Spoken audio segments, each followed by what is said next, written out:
Hey guys, tonight we're travelling to a place that smells like boiled onions, unwashed feet, and very faintly rotting fish. You're stepping into a time when food was less about flavour and more about survival. The year, let's say, 1347.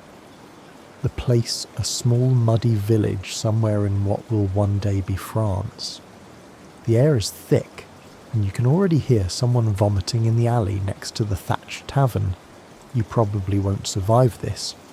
So, before you get comfortable, take a moment to like the video and subscribe, but only if you genuinely enjoy what I do here.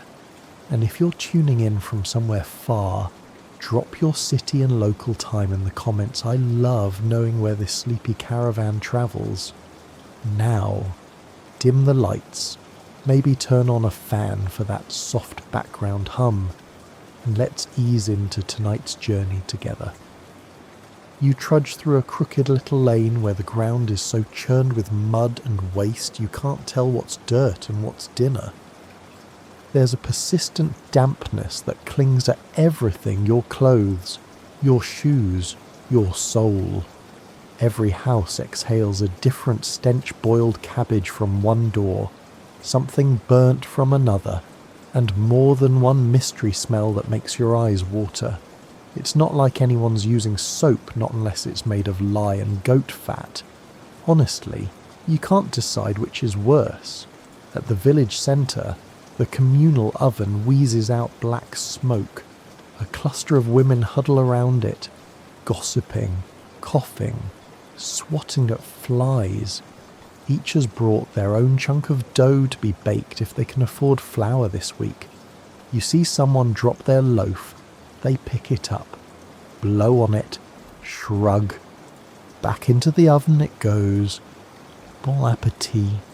Historians still argue whether medieval people were truly nose-blind to the filth around them, or if the constant exposure simply dulled their standards. But when chamber pots are emptied directly into the street and pigs snuffle right through it all, yeah, your appetite doesn't exactly soar. You duck into a cottage hoping for a better scene. Inside, a blackened hearth burns something suspicious. A pot dangles above it, bubbling slowly. A child sits beside the fire gnawing on what might be a stick, and an old woman coughs violently into her apron before stirring the pot again with the same hand. You're offered a seat. You hesitate. The stool looks like it's seen both war and mildew. You sit anyway. Food is sacred here, not because it tastes good, but because it's scarce. Every crumb matters. You're learning this fast. A boy runs in with a dead rat and gets scolded not for catching it, but for not bringing two. Waste not, want not. The stew simmers. It smells interesting. Earthy, like moss. You wonder what's in it. The woman smiles a toothless grin. Last week's scraps, she says. You decide not to ask what scraps means. You dip the edge of your bread in. It sags, soaks, and then falls apart. Still, you eat. Because that's how it is here. Outdoors again, you walk past a pigsty. It's cleaner than the tavern you just came from. One pig is eating what looks suspiciously like cloth. Another is licking a boot. A third eyes you like it knows something. You keep moving. A dog darts by with something in its mouth. You glimpse a chicken foot, probably stolen from the butcher, if you can call him that. His stall is really just a bench stacked with meat and covered in flies. You hear him yelling at the dog. You don't blame the dog. You're tempted to follow it. As you near the edge of the village, the smell shifts slightly. More pine trees, damp soil, a pile of fish guts. So, not better, just different. You step around a pool of something shiny. Possibly urine, possibly ale, possibly both.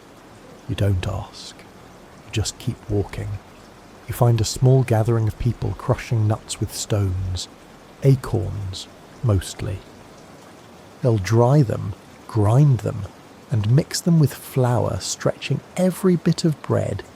It'll still taste like wood, but better than nothing.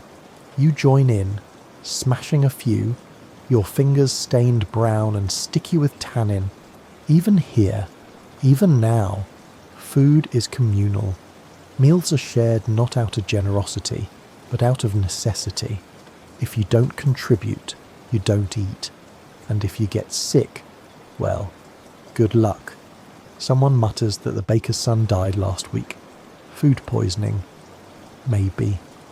Or just food. There's something oddly comforting in all this chaos. The simplicity, the intimacy of survival. You eat what's there.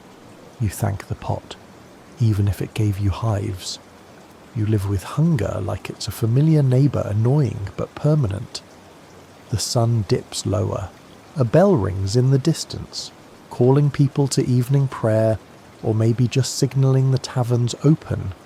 Hard to tell. You follow the crowd, stomach growling, nose still adjusting, heart slightly heavier. In this world, your next meal isn't guaranteed, and flavour is a luxury. Still, you eat. Still, you live. You wake up hungry. Of course you do. You're in the Middle Ages, and everyone wakes up hungry. Your mouth tastes like old bread and wood smoke, and your stomach already sounds like it's protesting the idea of another rye breakfast.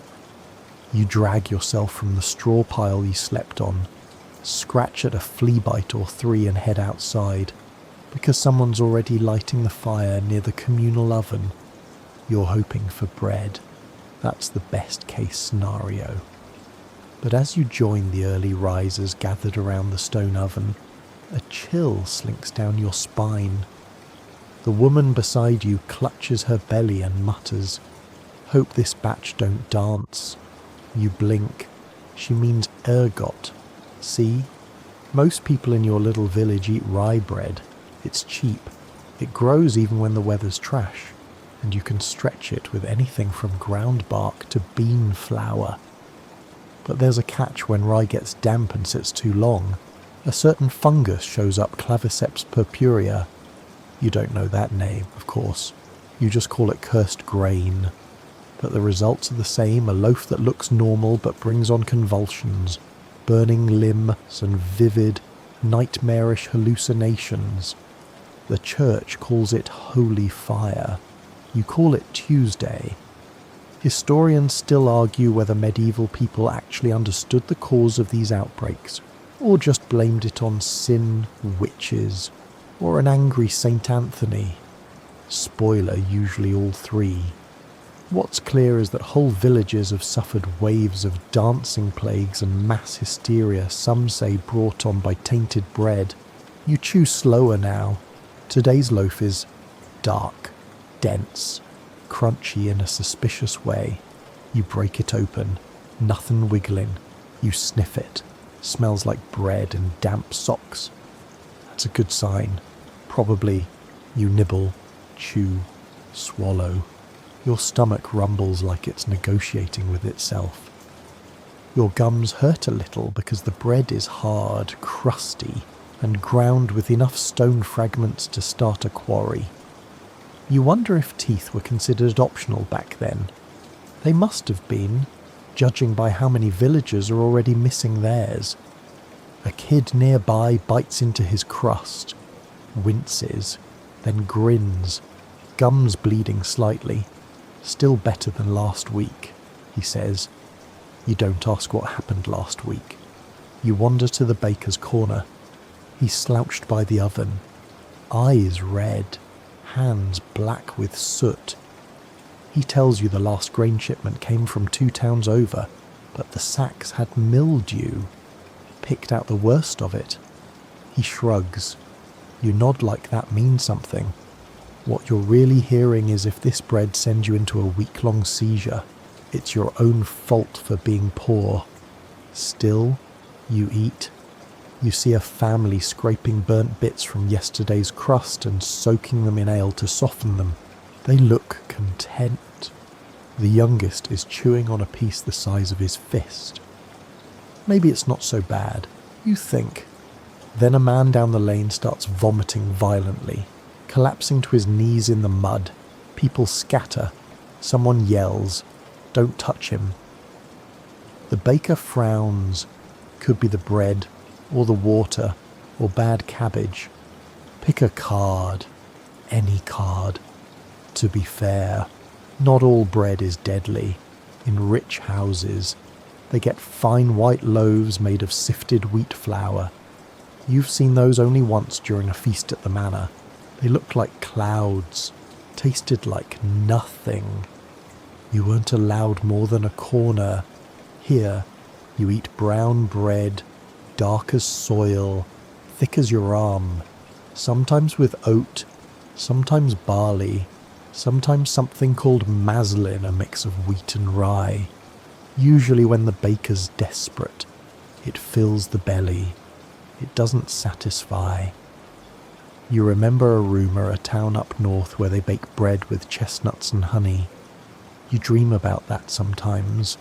In your dreams, the crust doesn't hurt your jaw, and the centre is soft and warm, like a hug you can eat. But here, you get what the earth gives, and what it gives today is grain of questionable intent, crushed with possibly broken millstones, and baked in an oven that hasn't been cleaned since ever. You notice a few chickens wandering the lane, pecking at crumbs. You envy them. They seem happy. Then one drops dead. Everyone pretends not to notice. A few houses down, a woman displays her loaves proudly. She added dried nettles and herbs. Her children chew them cautiously. Tastes like forest, the smallest says. Good forest or bad forest, she asks. Mostly bark. He replies. They laugh. You do too. This is the rhythm you survive breakfast, and you count that as a win. You don't ask too many questions. You don't check for mould. You don't look at the crumbs too closely. And if you feel tingling in your fingers later, maybe it's just cold. Or maybe the bread was dancing after all. The sky is turning pale now. The morning's begun. Another day of working for food that might just kill you slowly. You brush crumbs off your tunic, try to ignore the stone grit between your teeth, and follow the smell of something vaguely meaty wafting from a house nearby. But before that, maybe one more bite. The scent lures you in. It smells like meat, or at least the idea of meat, marinated in hope and possibly smoke. Your feet crunch over straw and ash as you approach a crooked shack where something simmers in a blackened pot. A man stirs it with a long stick, not a spoon, a stick. He grins when he sees you. Spiced beef, he says proudly, as though he's announcing a royal banquet. You look inside. It's more grey than brown. Chunky, bubbling slightly too hard. The beef looks stringy. The spice smells, well, mostly like yesterday's firewood. You've heard this before. Spices get blamed or praised for a lot in the Middle Ages. People love saying medieval cooks used strong spices to cover up rotten meat. And sure, sometimes they did. But spices cost a fortune, especially the real ones from the East, like pepper, cloves, and cinnamon. So most of the time, what people actually do is scrape off the worst bits, stew it all until the flavour gives up, then toss in whatever dried herb or soot-covered root they can find. You peer into the pot again. There's a floating sprig of something, maybe sage, maybe moss. You don't ask. Historians still argue whether medieval folk really ate spoiled meat regularly, or if that's just a modern myth. What we do know is they didn't have fridges. Their preservation methods were hit or miss, and their standards were far, far below yours. The man offers you a bowl. You take it. The The meat collapses when you touch it with your fingers. There's a jolt of saltiness, then a background flavour of wet barn. You chew, slowly. The texture is somewhere between jerky and regret. Still, your body thanks you. It's protein. Kind of. You sit beside the fire. A woman next to you is gnawing on something that looks like a rib. She picks something from her teeth and smiles. "Yesterday's feast," she says. "Wedding down the lane." You raise an eyebrow. "Got leftovers." She laughs. More like what was left after the dogs ran off with the good parts. You try not to look at what's in your bowl. In wealthier houses, those of merchants or minor nobles, meat is more common. But common doesn't mean better. Roasted swan, peacock, or porpoise may sound grand, but often it's overcooked, covered in sauces made from vinegar and almond milk, and stuffed with things that don't belong anywhere near poultry. Cinnamon on fish eel pie with raisins. You've seen it. You've smelled it. You're not jealous. Still, you've heard tales of lavish feasts where entire boars are roasted, decorated with apples in their mouths and paraded before guests. The meat is dry, of course. The outside burns while the inside barely cooks. The guests clap anyway. Some choke. One noble once died from a bone lodged in his throat. The priest called it divine punishment. Everyone else just picked at their cold turnips and pretended to enjoy themselves. Back in your village, meat's a once-a-week treat, if that. Mostly pigs. Pigs are the medieval miracle. They eat garbage, reproduce fast, and don't complain when you turn them into 57 different meals. You've eaten pork fat spread on bread, pork skin boiled into jelly, and pork blood baked into pies. Sometimes in the same sitting, but when the meat runs out or gets too funky, you get creative. Dried fish is popular. So is salted herring. Not because it's good, but because it lasts. You've eaten herring that predates your memory of sunlight. It tastes like brine, despair, and a hint of shoe. You remember once biting into a sausage that oozed when you cut it. It wasn't supposed to. You stared at it. It stared back. You still ate it. Hunger makes philosophers of us all. Ever had hedgehog someone ask beside you, as if that's a normal question? You blink. "Tastes like pork," he says. "If pork was angry."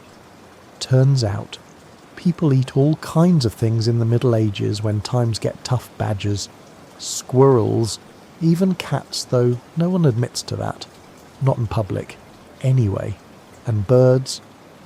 Anything that flies, waddles or squeaks might end up on a spit. You stand and thank the man for the stew. He nods, tosses another twig into the pot, and mutters something about stew being better on day 3. You hope you're not around to find out. As you walk, you pass a butcher's stall. It's more of a slab of wood with animal parts on it. A cow's tongue lies next to what might be an ear. The butcher is swatting flies, not too aggressively. He offers you a sample. You pretend you didn't hear him. You make a note to stick with bread tomorrow. The sun is higher now. Your stomach is fullish. You think, hard to say with all the salt. Your mouth feels like sandpaper. You find a trough and splash water on your face. A pig joins you. You nod respectfully. It grunts. And just like that, you're off again searching for your next bite of something edible, or at least less inedible than what you just had. The butter stares at you, or at least it feels like it does, as you prod the yellowish lump sitting in the chipped wooden bowl. It jiggles oddly, part solid, part ooze. You tilt your head. You're not sure if it's curdled, fermented, or simply contemplating an escape. The woman who served it gives you a look that says, "Don't be picky." You're not. You spread it on a crust of rye bread and hope your stomach won't hold a grudge. Dairy in the Middle Ages is a gamble. Always. Milk spoils fast, like blink and it's sour fast, especially when your kitchen is a fireplace and your fridge is the window ledge in winter. If you're lucky, you get fresh milk early in the morning, still warm from the cow or goat, foamy and sweet. If you're not, you get what you're holding now, a soft, tangy reminder that refrigeration is centuries away. You take a bite, it's sour, slightly fizzy, possibly alive. You chew anyway. Historians still argue whether medieval people truly like the taste of their older butter or if they simply had no other choice. Preservation often meant burying butter in a clay pot and storing it in the ground. For months in Ireland, they've literally dug up 1,000-year-old butter from bogs. Not a recipe you're eager to replicate. Cheese is no safer. You spot some nearby round, hard, dusted in ash. A peasant man cuts into it with a small knife and hands you a slice. You bite in and crunch. There's a strange, gritty texture, like sand in mashed potatoes, bit of straw in the curd. He shrugs, adds character. You nod. Character indeed. You're told this is fresh cheese. Fresh meaning it was probably made this month. It smells like barn, tastes like salt and chalk, and coats your mouth in a way that feels personal. But it's calories, protein, fat. It'll keep you going. Probably. Sometimes. The cheese is soft curdled milk strained through cloth and pressed into little patties. Tangy. A bit like yogurt. Other times. It's aged and tough enough to be used as a weapon. You've seen people hammer nails with it. You've seen others eat it anyway. Hunger has no shame. You walk past a few homes where butter making's underway. It looks oddly peaceful, ladles sloshing milk into churns, arms pumping the paddles up and down. Churn, pause, churn. The rhythm is almost meditative. Then someone opens a lid and sniffs. Immediate grimace. Bad batch, they mutter. Into the pig trough it goes. Even the pigs hesitate. In wealthier homes, of course, dairy is cleaner. Sort of. Nobles enjoy creamy sauces, soft cheeses imported from Italy or France, or, if they're already in France, just imported from the monastery down the road. But even there, outbreaks of milk sickness happen. Some claim it's from cows eating certain plants. Others blame sorcery. Everyone's always blaming sorcery. You'd blame the cows, personally. They look too smug. And let's not forget the holy war on dairy. The church has a complex relationship with food, especially animal products. Fasting rules ban meat, milk, and eggs on certain days like all of Lent, Fridays, and about half the calendar year. People get creative. Almond milk becomes a substitute. Fish becomes meaty, and beaver tails. Well, historians still chuckle about this one since beavers live in water. Their tails were declared fish by some bishops. So, yes, you could have fish and cheese on Friday. Welcome to theology-based cuisine. A boy trots by with a basket. Inside are small crocks of something pale and lumpy. Clabber, he says proudly. That's milk left out until it thickens on its own. No rennet, no boiling, just time and temperature. You nod politely. He offers you a taste. You fake a cough and keep walking. Someone nearby is whipping up a drink posset. Milk, curdled with ale or vinegar. It's warm, thick, a little like drinkable cheese. A medieval milkshake. If the milkshake was also a dare, you sip. It's not the worst thing you've had today.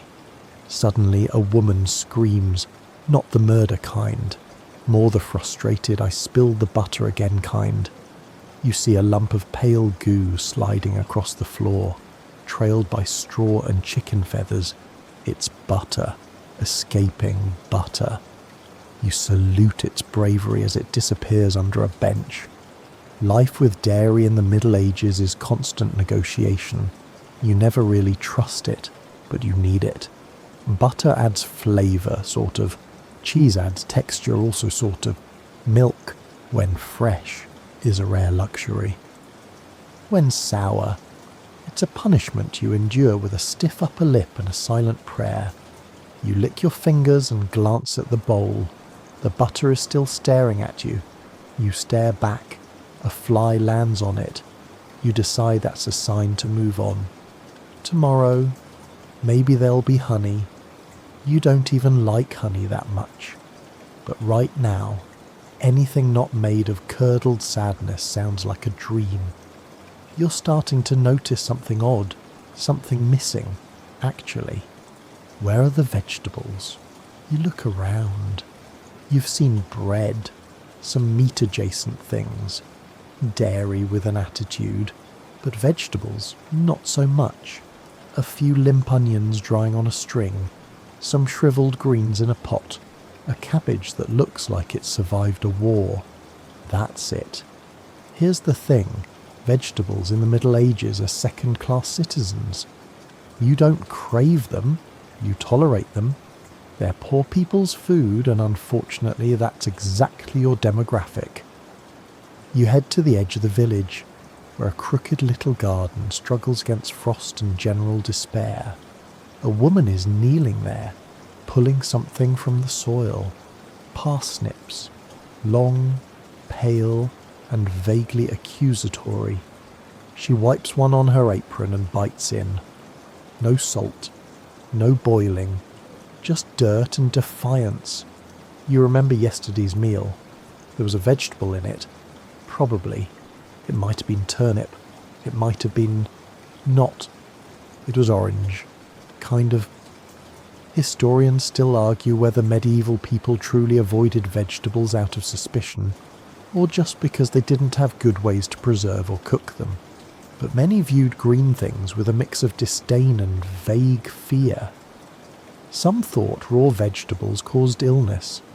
Others believed nightshades like tomatoes and eggplants were outright poisonous, which, to be fair, isn't entirely wrong.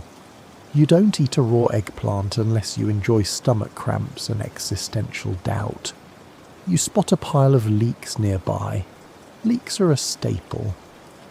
They go in everything: soups, stews, pottages. They're strong enough to add flavour, but cheap enough that no one fights over them. Except for that one time you saw two boys argue over the last leek in the pot. It ended in tears and mud. The leek was never found. You pick one up and sniff. It's been out a while. Smells like regret.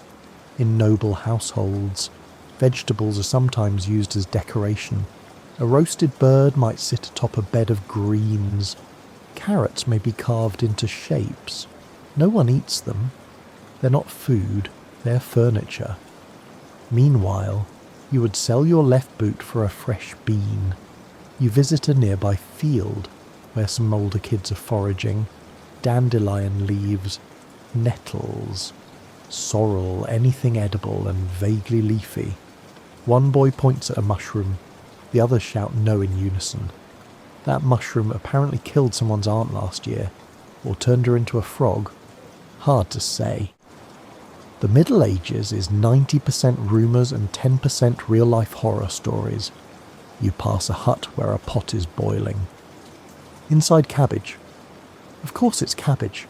It's always cabbage. Steamed, boiled, mashed, fried. Well, not fried. Oil's expensive. You get boiled cabbage, and more boiled cabbage, and when it cools, you boil it again.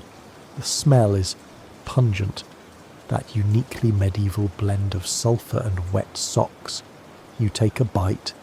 It slaps your tongue like an angry ghost. You chew, slowly, regretfully, but your gut says thank you anyway. It's funny, vegetables are one of the few things you can grow yourself, and yet they remain culinary afterthoughts. Maybe it's the lack of seasoning. Maybe it's the fact that everything's boiled into a uniform shade of brownish mush. Maybe you just miss a tomato salad with vinaigrette, which, by the way, doesn't exist yet. Tomatoes won't even show up in Europe for another 200 years. Sorry. You help carry a basket of root vegetables to a neighbour's hut. Inside, she's preparing dinner. Carrots, turnips, and a mystery tuber are chopped into uneven hunks and dumped into a pot. No broth, no fat, just water. She throws in a pinch of dried herbs. They do absolutely nothing. You remember that joke someone told? What's the difference between peasant stew and ditch water? Answer hope. Still, the pot simmers. You sit nearby, warmth on your cheeks, the smell of hot turnip filling your nose. It's not good, but it's something. A few drops of oil would change everything. A clove of garlic, unimaginable luxury. And fruit, If it's not summer or early fall, forget it. Apples are for pressing into cider. Berries are dried or turned into preserves if you have sugar, which you don't. You saw a plum once. You cried a little. Some believe certain vegetables have medicinal powers. Leeks ward off colds. Onions purify the blood. Garlic keeps away demons and your friends. One woman swears by boiled radish water for gout. Another eats raw turnip to keep the humours flowing. You nod sagely. You don't know what humours are. No one really does. The soup is done. The neighbour ladles some into a bowl and hands it to you. It's greyish, lumpy. Steam curls up gently. You take a sip. It tastes like earth and memory, but it's warm and it fills your belly, and tonight, that's enough. You lean back against the wall. Your breath fogs the air. Someone burps loudly in the corner. You smile. It smells like cabbage. Everything does. You're back at the hearth. Same pot, different day. You peer into the bubbling mess with cautious optimism. Or maybe it's just low blood sugar. This is pottage. Your old frenemy, the eternal dish, the mother of all medieval meals, a thick, gluey, slow-cooked blob of whatever is left. It's not quite soup, not quite stew. It's food-adjacent sludge that stretches ingredients the way a peasant stretches hope thin, stringy, and just enough to get by. This morning's pottage includes barley, onion, some peas, half a cabbage leaf, and unless your eyes deceive you a sliver of actual meat, it might be pork, it might be squirrel, it might be yesterday's dinner that no one confessed to dropping in the dirt. No one asks, no one ever asks. You sit beside the hearth and wait your turn with the ladle. The family's been feeding the pot for 3 days. That's how it works every day. A little new food goes in, the old stuff boils longer, and the flavours merge into a kind of historical mystery soup. One scholar once called it culinary archaeology. You call it Monday. Historians still argue whether medieval folks actually enjoyed pottage or simply endured it. Technically, it's nutritious, but so is cardboard if you soak it long enough. A child slurps beside you. His bowl is steaming. He's blowing into it like it's a fine broth. Tastes better than last week, he says. You wonder what happened last week. You stop wondering. Your bowl is filled. The smell is complex, earthy, smoky, a little like hay. You scoop a spoonful and watch it wobble. You take a bite. It's hot, sticky. The peas are mush, the grains are chewy, and there's a hint of something sweet, maybe a rogue parsnip. It coats your tongue and throat, as though it wants to move in permanently. There's comfort here, though. Pottage doesn't try to impress, it just is. A faithful companion to peasants, labourers, and anyone unlucky enough to be born before refrigeration. You help stir the pot. The spoon meets resistance. Something thick clings to the bottom, burnt, probably. You keep stirring. The idea is to never let the pot go empty. Some households keep a pottage simmering for days, even weeks. It's a living thing, almost, a generational stew. Today's lunch includes echoes of Tuesday's breakfast and last Sunday's mystery squirrel. You sprinkle in a pinch of herbs, maybe thyme, maybe dried weeds, hard to tell. Someone once said herbs were the only thing that could make pottage taste like food. You're skeptical. Nearby, a man coughs and adds stale beer, adds flavour. He claims, you taste his bowl. It tastes like soggy bread and decision fatigue. One woman swears by adding prunes. Sweet and earthy, she says. You try her version. It's better, or at least different. Your tongue thanks her for the novelty. The kids get creative. One dares another to put a frog leg in the pot. The mother scolds them, then adds it anyway. Protein's protein, even in noble homes. Pottage is common, just fancier. Their versions include almonds, saffron, and actual stock. You had noble pottage once. It was golden, silky, tasted faintly of chicken and superiority. But your version is honest. Rough, honest. A reminder that life is mostly beige and tastes faintly of smoke. You sip more. A chunk of barley sticks to your lip. You lick it off. Not bad. Then the fire sputters. Smoke curls up into your eyes. You blink. Tears roll. Someone opens a window. Cold air rushes in. The pot steams defiantly. You feel your bones warm from the inside out. This is what dinner looks like most nights. A pot. A spoon. A prayer. Once. Someone tried to improve pottage by adding dried fish. They were never invited back. Another time. Someone threw in a whole onion skin and all. That was a good day. You still talk about it. You glance at your bowl. It's empty. You scrape the sides. There's a film of something. You lick it. Still warm. Still salty. Still vaguely vegetal. You lean back. Full in the way that only warm mush can make you. You've got another 3 hours of daylight, and that means more work. But for now, you're content. The pot bubbles behind you, whispering its ancient obby secrets. Someone asks what's for dinner. Everyone points at the pot. Of course. You step outside. The wind nips your face. You burp quietly. Cabbage. Always cabbage. Tomorrow, the pot will still be there, bubbling, waiting, watching, and you'll be there too, spoon in hand. The cold is creeping in again, and that means one thing: your food is about to turn into a problem.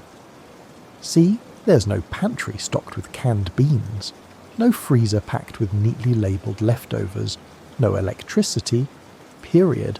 And salt, the glorious, crumbly white mineral that can actually keep things from rotting, is worth more than you are. That's not a joke. Literally. Salt was once used to pay wages. That's where salary comes from. You're not getting paid in salt. You're lucky if you get a crust of bread that hasn't gone green. So, preserving food in the Middle Ages becomes a full-time job. And let's be honest, you're terrible at it. You duck into a cellar beneath a neighbour's house. The air is damp and sharp. Rows of cured meat hang from hooks, looking like dried bats. Some are slick with mould. Others are rock hard, cured with smoke and sheer willpower. One has clearly been nibbled on by something with teeth, possibly large teeth. You walk past barrels of salted fish. The stench hits you like a wet slap. You gag. Someone nearby chuckles. "Good batch," they say proudly.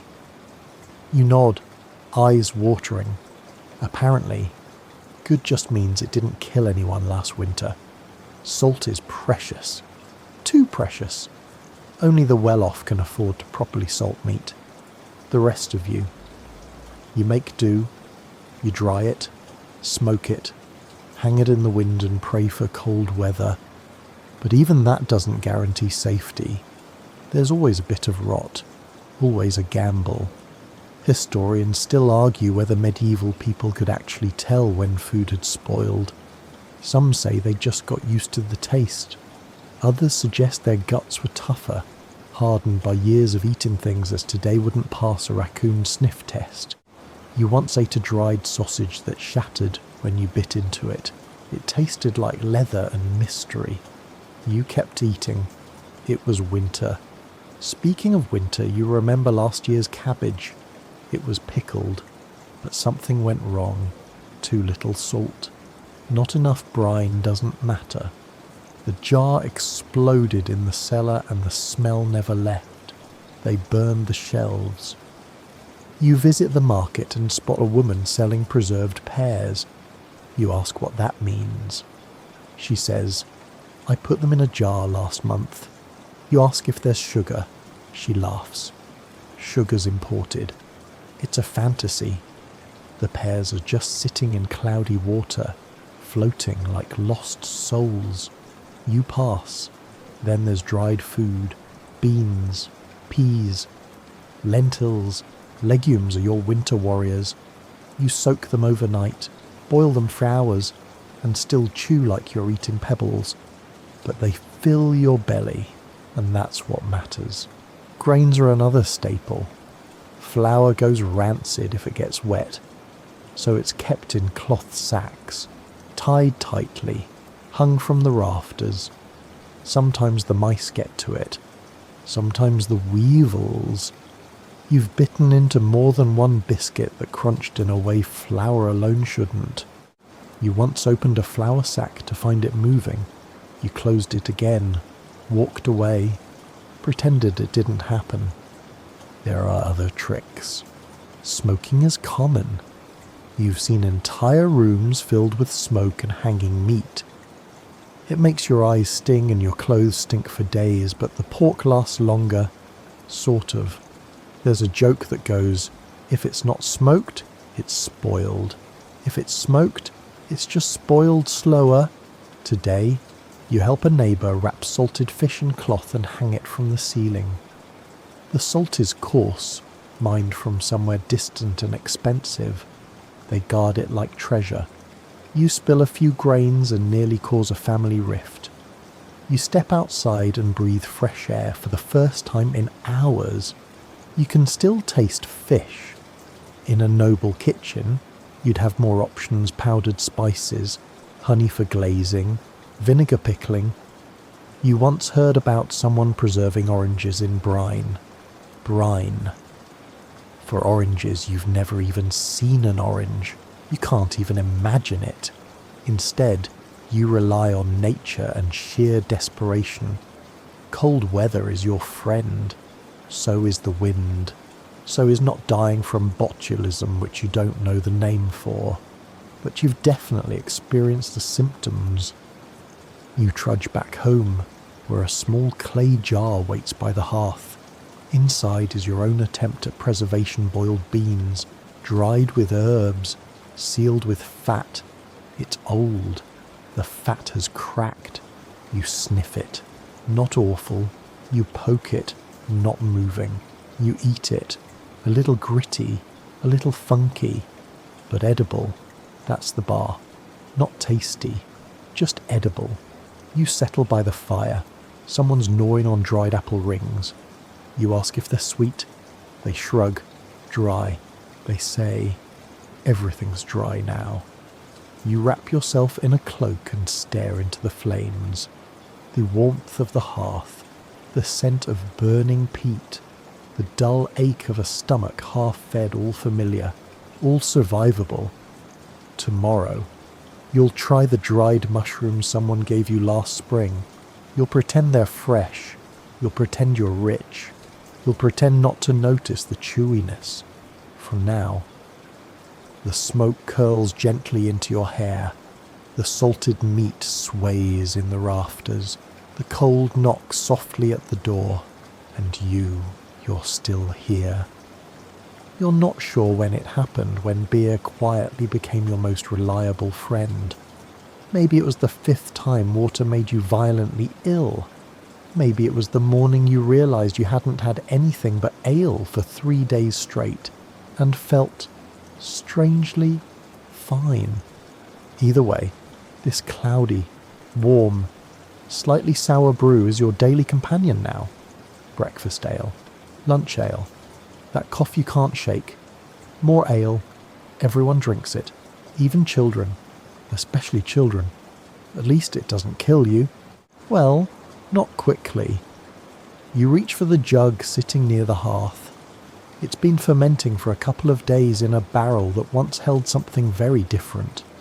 You pour it into a wooden cup. The colour is beige with an attitude. A thick foam clings to the top like it's not sure it wants to leave. You sip. It's room temperature and has the texture of watery oatmeal. Still better than the last batch, which had actual oats floating in it. You chew. You swallow. It buzzes slightly in your chest, not from alcohol, but from sheer familiarity. This is small beer week, low alcohol ale made for daily drinking. Unlike stronger brews served at inns or feasts, this one won't knock you out. It won't keep forever, either. But it's safer than water, way safer. Because water, as you know, is not to be trusted. Streams shimmer under the sun, inviting you to drink, but they lie. They carry the runoff of every privy, pigsty, and tannery upstream. You've sipped from a well only to find yourself locked in a hut with fever and something politely described as the flux. Historians still argue whether medieval people truly understood germ theory before germ theory existed, but evidence shows they knew water could kill you. They may not have known why, but they knew when. So beer it is. You remember your first time helping with brewing. You helped gather the grains barley, mostly then dried them over smoke, crushed them roughly with a mallet, boiled them into a mash, strained them through a cloth, and fermented the lot with old yeast. You didn't clean the cloth. No one does. It's seasoned. You nodded sagely at this, pretended it made sense. Now, you do it all the time. Brew day is a communal event. The village smells like bread and smoke and faint vinegar. It's strangely comforting. Someone always sings. Someone always spills. Someone always gets too confident and tries to flavour the ale with wild herbs and ends up inventing sadness in liquid form. You walk past a child holding a mug larger than her head. She grins and burps. 2 cups today, she boasts. You ruffle her hair and move on. There's something almost elegant in how beer is woven into daily life. You drink it instead of water. You add it to pottage. You mix it with stale bread to make beer soup, which sounds better than it tastes. You use it in rituals. You toast with it at weddings and drown your sorrows with it at funerals. Even the monasteries brew beer. Arguably, they brew it best. Their versions are richer, smoother, sometimes laced with honey or herbs. You had one once pilfered during a rare visit to a cousin who cleaned monastery latrines. It was the closest you've come to believing in miracles. In noble homes, beer is joined by wine imported, expensive, and sometimes rancid. You've tasted noble wine. It tasted like vinegar and regret, served in a golden cup. You prefer your muddy ale in a chipped mug. It tells the truth. Someone offers you a different drink mead, honey wine, rare, sweet. You sip. It clings to your tongue like a warm poem. You sigh. Then it's gone. Back to ale. There are dangers, of course. Beer can go bad, spoil, turn. You once drank a cup that smelled like feet and woke up seeing two suns. The local wise woman said you'd angered the humours. She made you drink a tea of boiled nettles and sheep dung. You survived. Barely. Now, you sniff the ale before you drink. You swirl it, even like a sommelier with low expectations. This one's good. Mildly fizzy. Tastes like toasted grain and a hint of sour apple. You raise it to no one in particular. To clean water, you say, and drink. You sit near the tavern's hearth, listening to old men grumble about taxes and young ones lie about who they kissed. The tavern smells like yeast and sweat and ancient wood. You lean back. The cup is warm in your hand. You're full of mushy pottage and tepid ale. It's not luxury. It's not even comfort. But it's safe. And in the Middle Ages, that's rare enough to toast.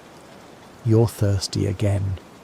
Not the I could use a drink kind, but that deep, dry, lips sticking together thirst that comes when you've eaten too much salt and not enough common sense. The last 3 meals were varying shades of salted, smoked, or pickled, and now your tongue feels like sandpaper. So, you do something dangerous. You reach for water. The stream looks innocent enough, trickling peacefully under a wooden bridge near the edge of the village. Birds chirp. A cow lumbers nearby.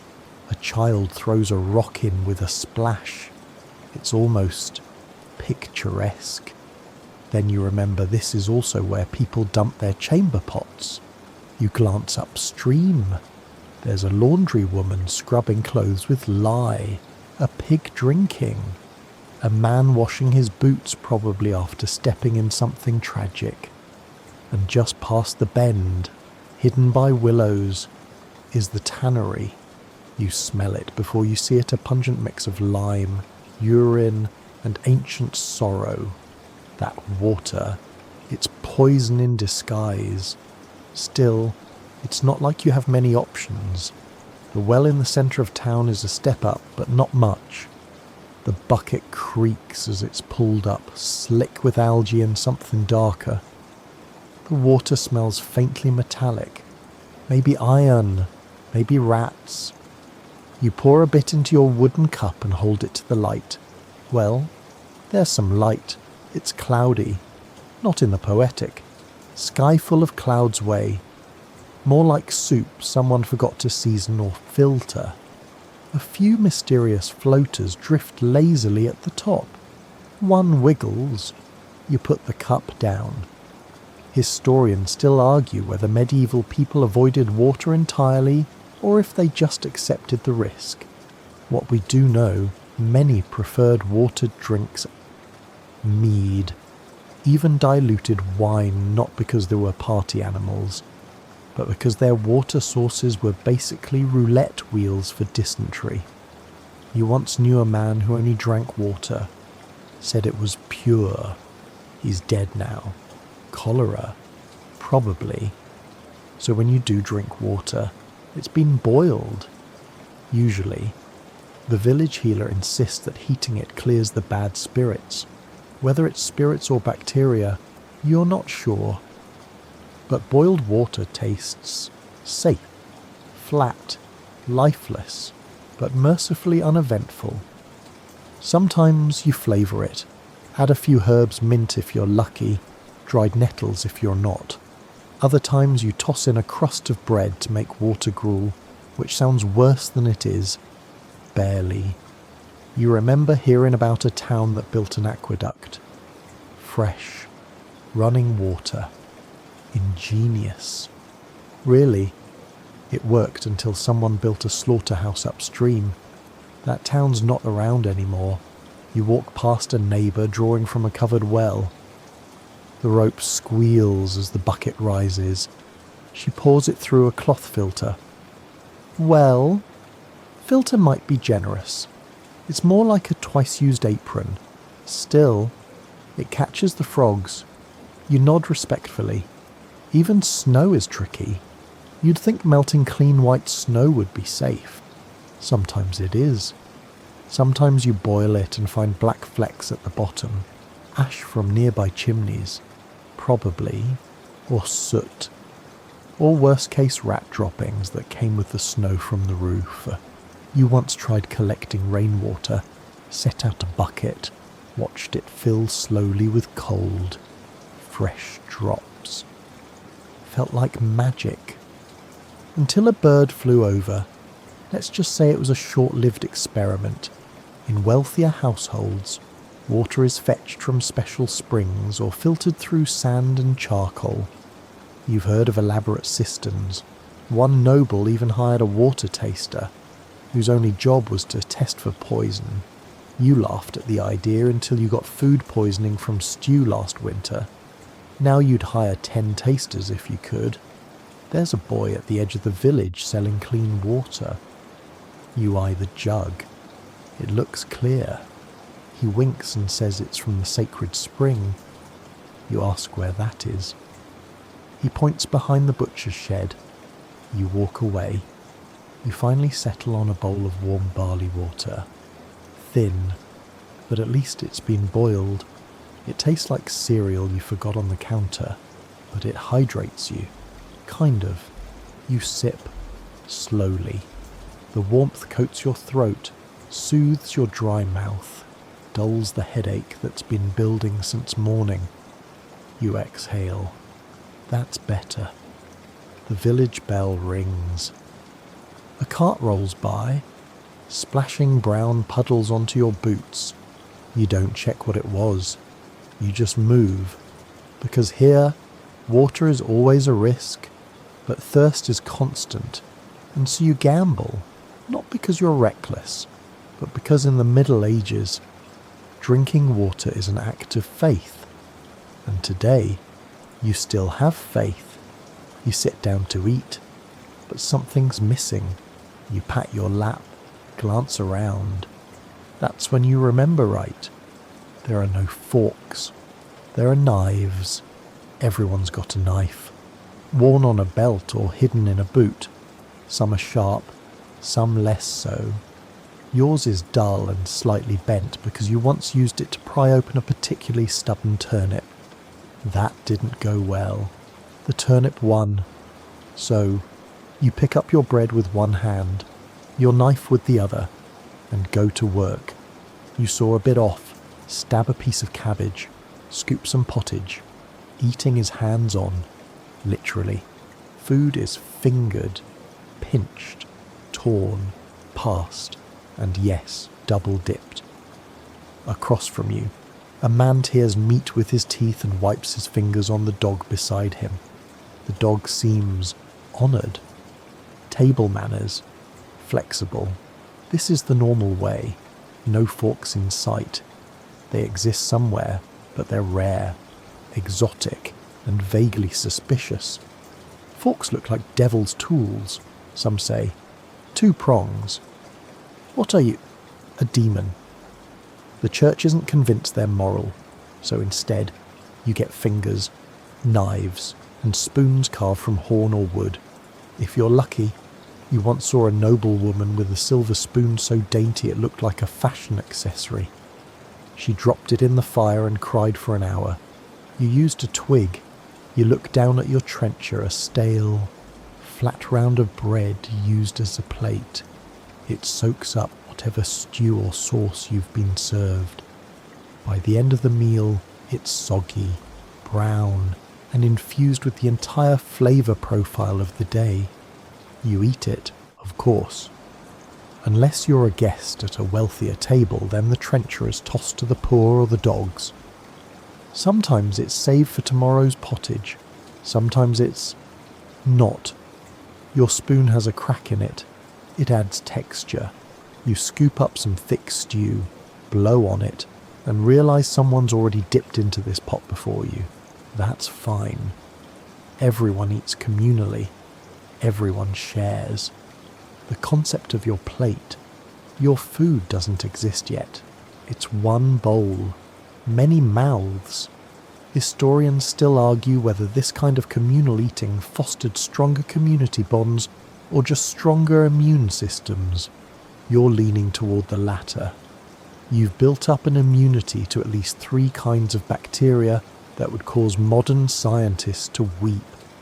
Someone sneezes into their hand and passes the bread. You nod thanks and take it anyway.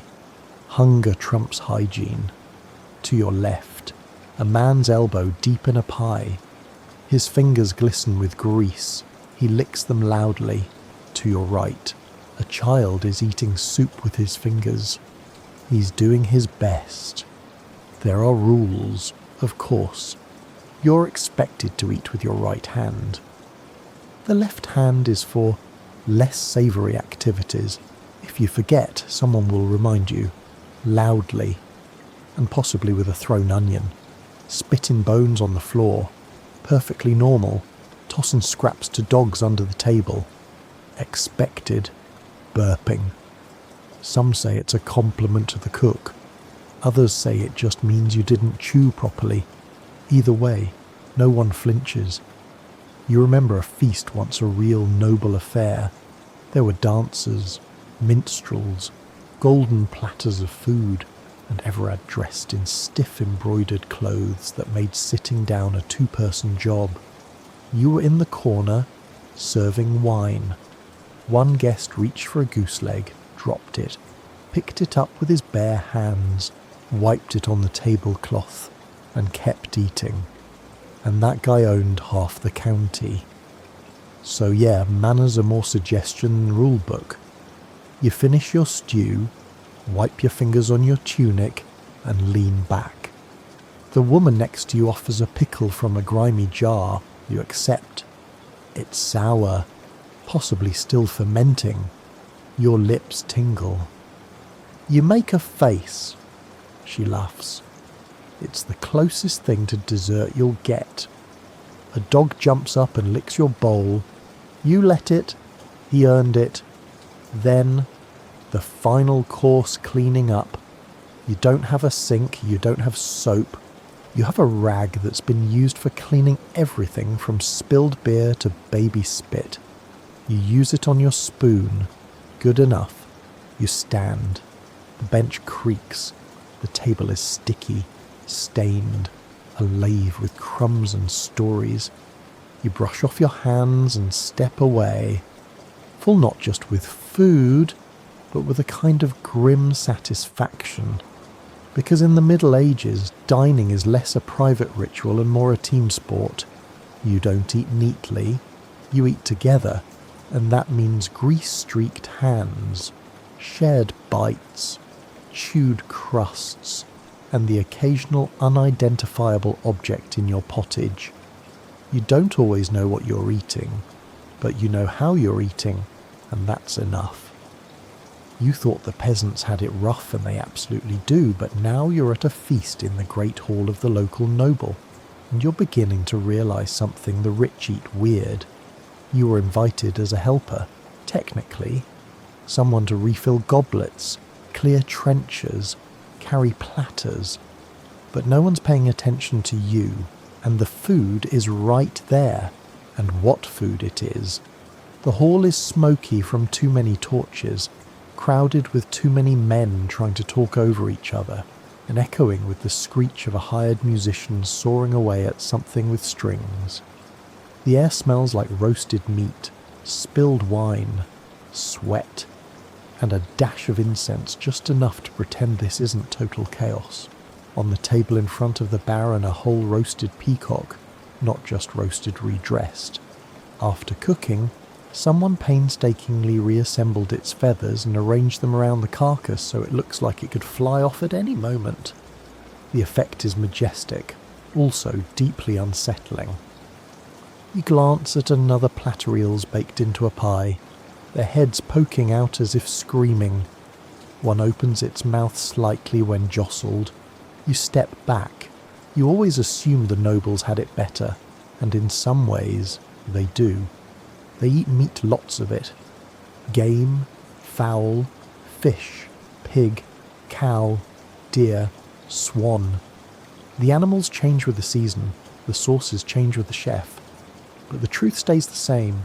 There's an over-the-top richness to noble food that's almost violent.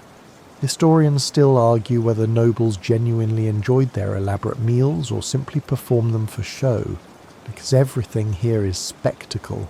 Coloured jellies shaped like castles, pastries moulded into hedgehogs, roast boar with an apple jammed in its snout. It's not about taste, it's about status.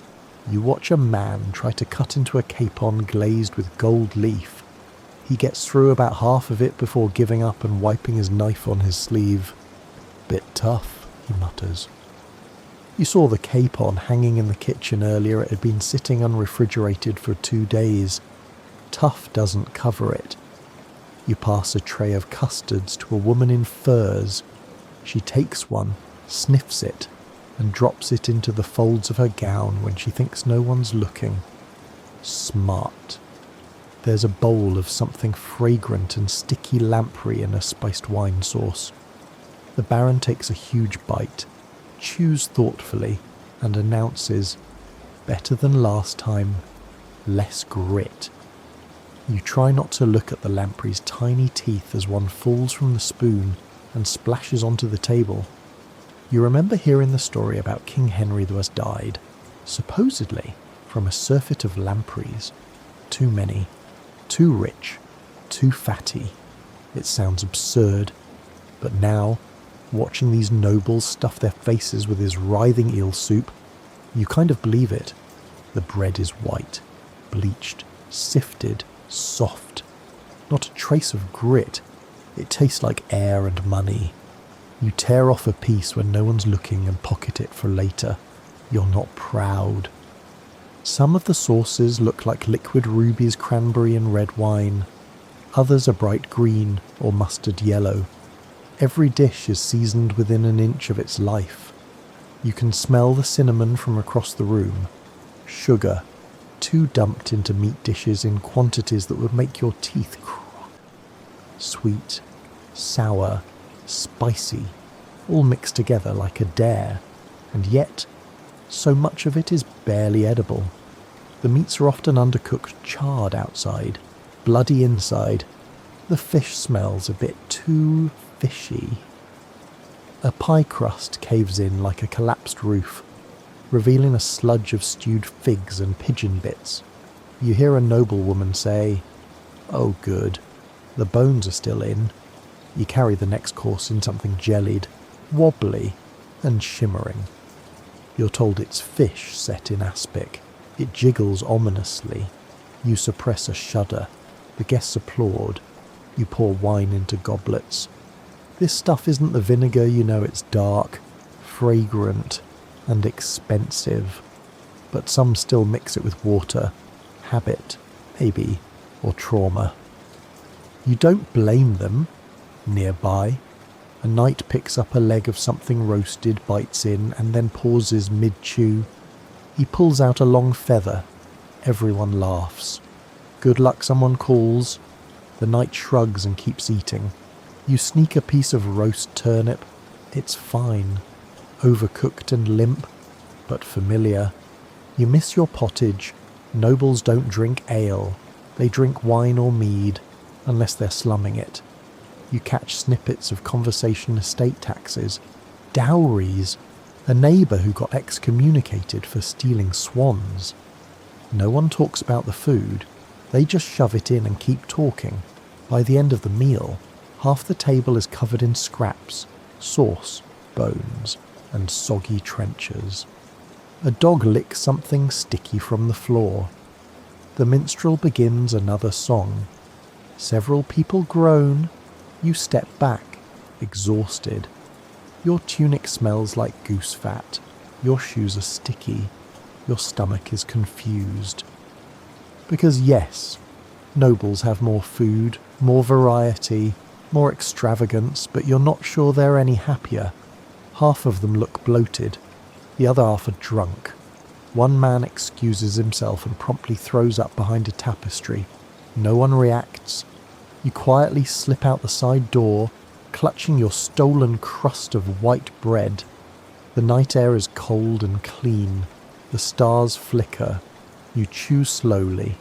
It tastes like nothing, but it's soft, and that, tonight, is everything. You've stopped asking what's for dinner. Not because you're uninterested, on the contrary. It's all you think about after midday, but because the answer is always the same, whatever's left. That phrase has weight in the Middle Ages. It can mean beans, it can mean barley, it can mean bark scraped from the inside of a tree if winter's gone too long and the rats have vanished. You remember last February, the snow wouldn't melt and the granary was already bare. You watched your neighbour boil an old leather boot for 4 hours. The broth smelled like shoe polish and desperation. He shared. You accepted. You chewed. You don't talk about that day. Tonight's meal is a grey paste with lentils and dried onion. It was probably better a week ago. You stir it with the blunt end of a knife and take small bites, more for your jaw's sake than your taste buds. Chewing hurts lately. Your molars feel loose. Your gums bleed when the bread's too hard, which is always. You eat anyway, slowly, carefully. This is what winter does to food in the Middle Ages. It strips it down to its bones, sometimes literally. Preserved meats, if you had the salt, are long gone. Dried peas are dependable but tasteless. Grains you ground yourself in a hand mill are coarse enough to wear your teeth down like river stones. You once found a pebble in your oatmeal and just kept going. You make your way through the village and pass a hut where someone is cooking something pungent. It smells like boiled bark and vinegar. You ask. She nods. Elm, she says. Scraped it this morning. It's better with lard. You don't ask if she has lard. You know the answer. Historians still argue whether these extreme measures, bark bread, boiled leather, roasted weeds, were everyday realities or only during famine. You shrug. It's not famine right now, but it sure tastes like one. Sometimes. There are lucky breaks. You forage and find some nettles. They sting your fingers when picked, but cook down nicely slimy.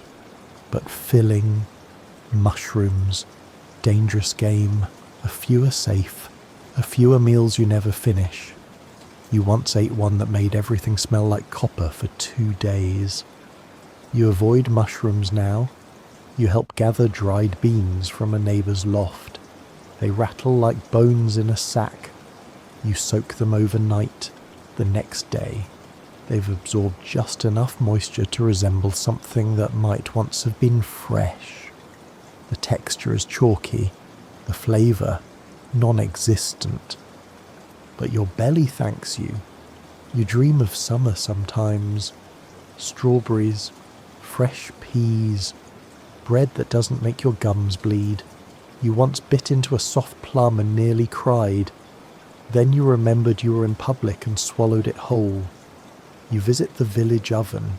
No one's there. The fire's out. A few blackened crusts sit abandoned, cracked like ancient pottery. You poke one. It flakes into dust. You leave it for the crows. Some say the monasteries fare better. Their stores are better managed. Their gardens well tended. Their larders kept locked. You've thought about joining, not for the spiritual part, but for the food. But monks fast often. Over 150 days a year, they give up meat, dairy, eggs, anything remotely satisfying. You wonder if God ever tried monk bread.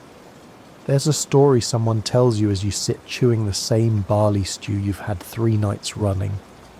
It's about a man who caught a squirrel during a hard winter. He roasted it over pine wood and seasoned it with dried sage. He fed his whole family. It tasted like heaven. The storyteller says, "You believe him. You've eaten worse.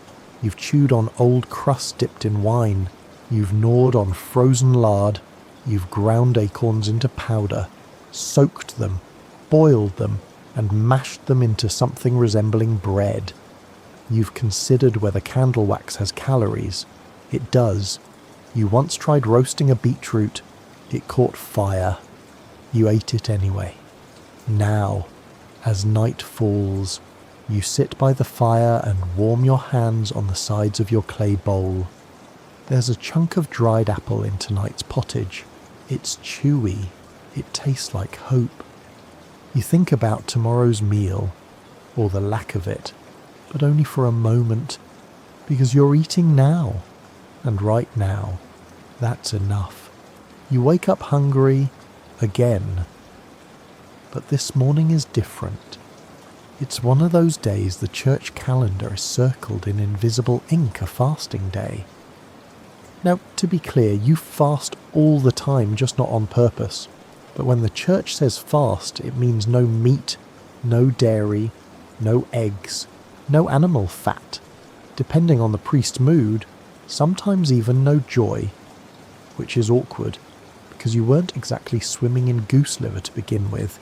You pull on your shoes, each crusted with mud from yesterday's hunt for dandelion leaves, and step outside. The air is brisk, your breath fogs the sky, and the bell tolls from the chapel tower, a soft, slow thud that says today. You suffer. Fasting isn't just for Lent. It's for Fridays.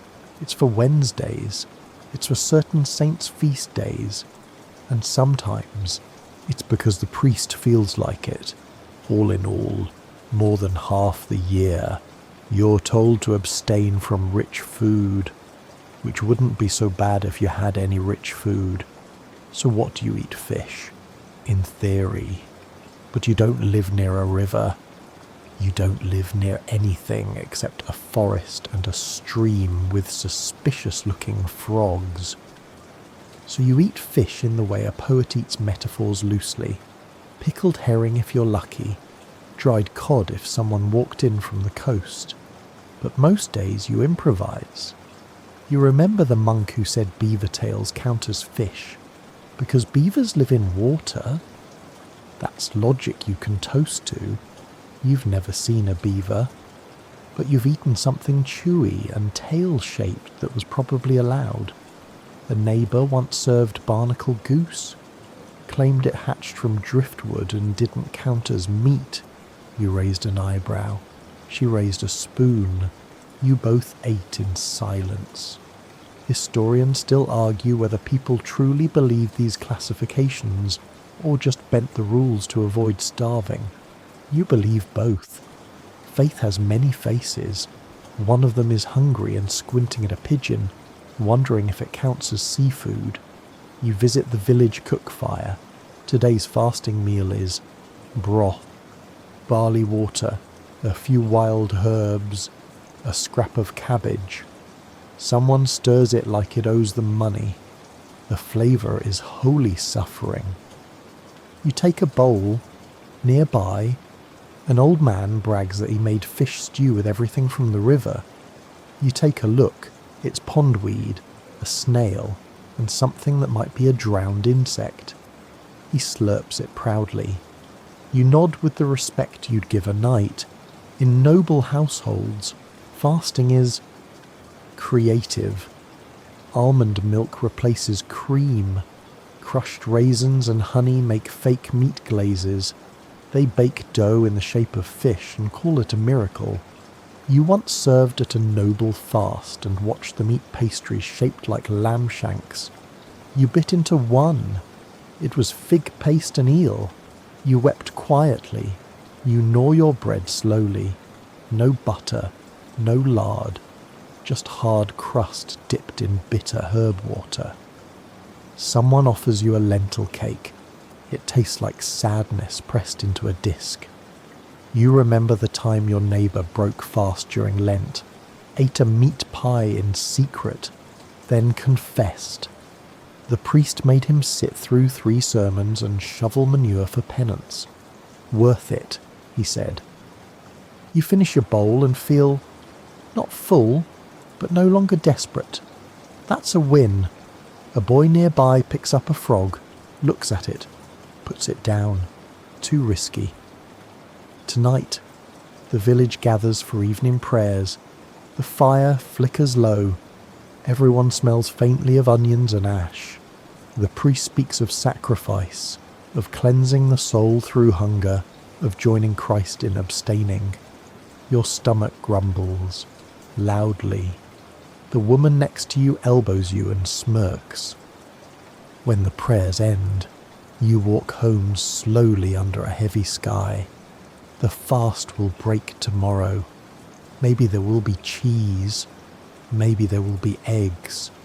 Maybe someone will sneak a sausage behind the woodshed.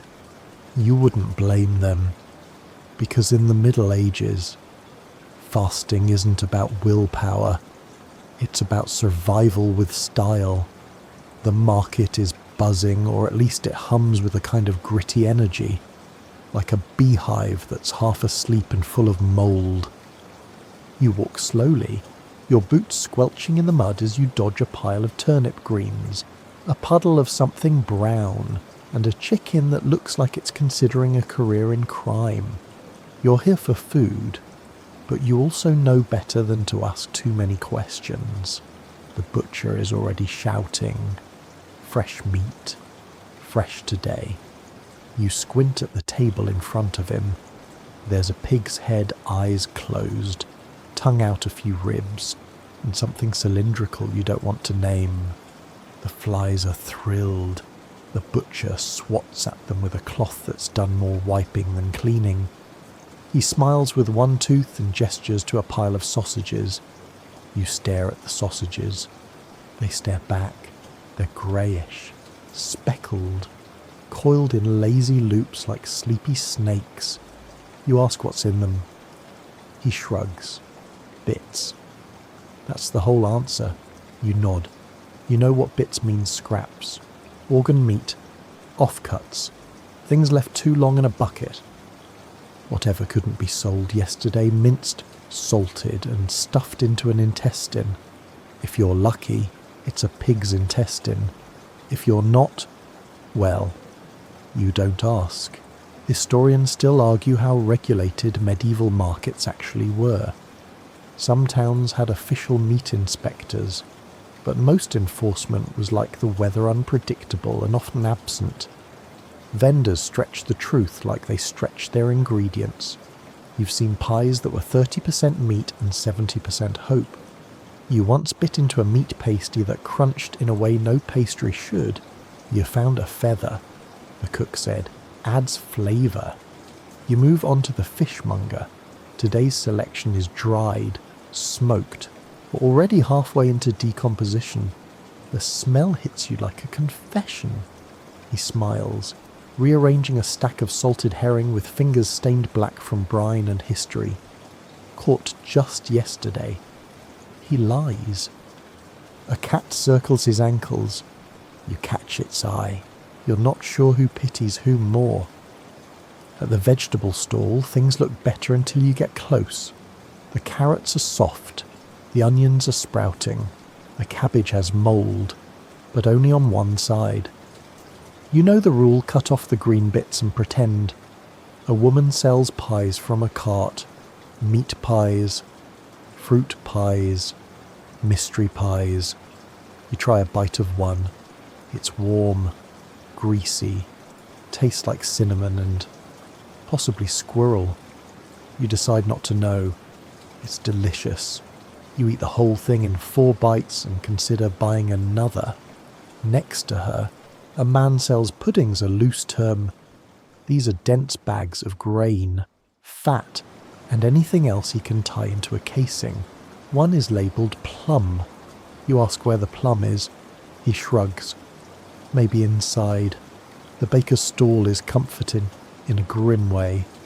Rows of loaves brown, hard, stacked like bricks, some dusted with flour, others with ash.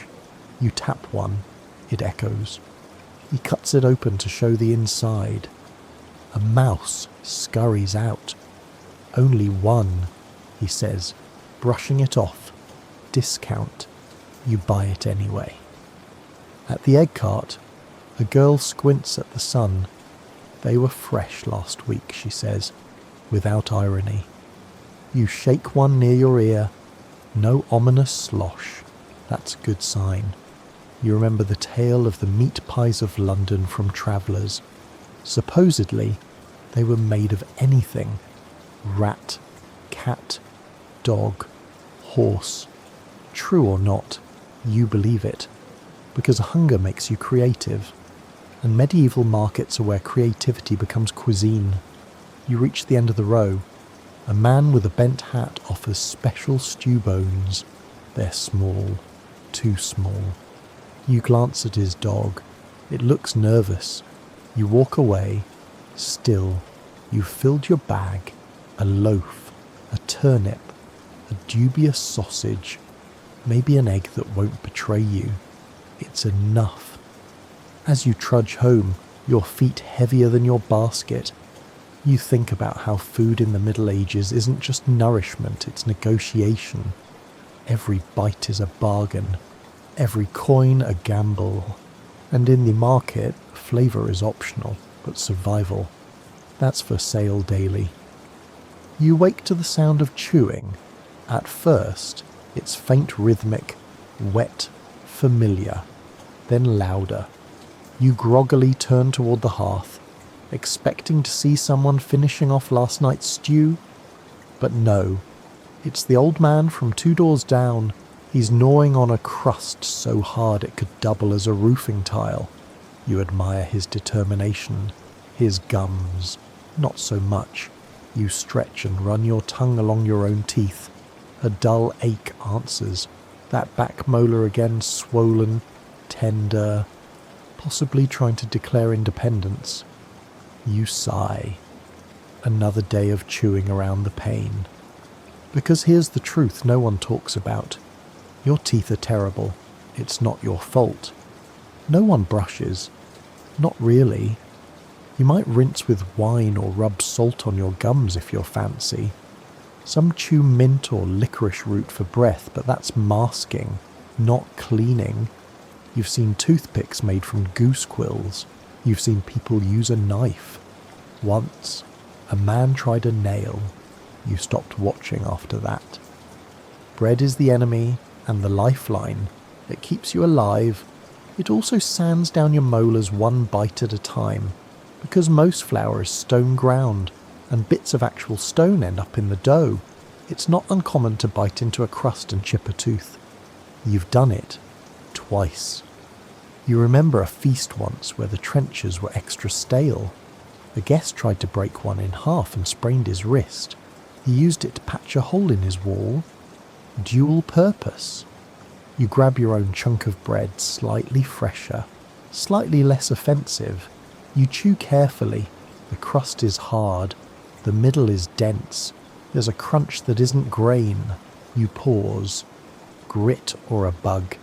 You don't care anymore. Historians still argue whether medieval people lost teeth younger or just learned to live with the pain. You believe both. You've seen someone with only 2 teeth demolish a chicken wing like a champion. You've also seen others quietly sob after biting a walnut. And when a tooth goes bad, truly bad, it doesn't just ache. It rots. It swells.